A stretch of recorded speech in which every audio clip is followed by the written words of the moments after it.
I can tell you that when I discovered myself, I was on the verge of something much bigger than I imagined.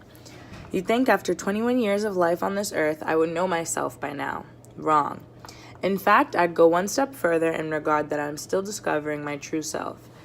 If you were to ask me today who I am or what my identity is, I would tell you that I am a woman, I am black, I am fearless, and I am determined.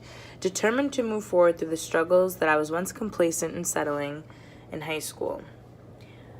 In high school, I was a black girl and discovered. I remember taking honors classes, being a part of extracurricular activities, and working twice as hard to make sure that my family's efforts of being first-generation immigrants didn't go to waste. However, it seemed that through all the hard work, I was still being undervalued because a fellow student still had to remind me that my A I received in my advanced placement English class was only received because the professor was black.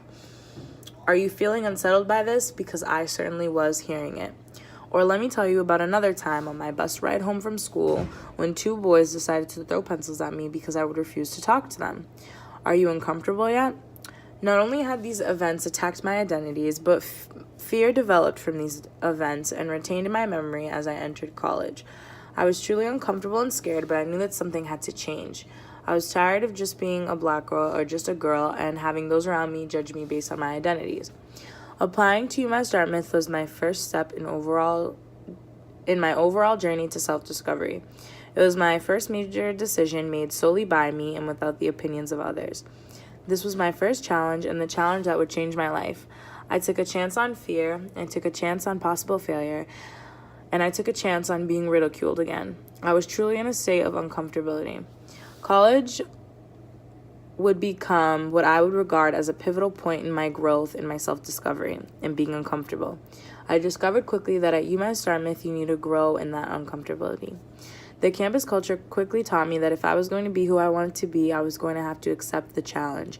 The challenge of stepping outside yourself, figuring out where you are from, what you're currently doing, and where the hell you're going. This may have been a challenge that UMass Dartmouth gave to us throughout our 4 years, but it's a lifetime creed to learning about yourself and the world you live in. UMass Dartmouth gave me the challenge and I chose to accept it. Class of 2018, I hope you didn't think that final exams ended last week because I have one more question for you.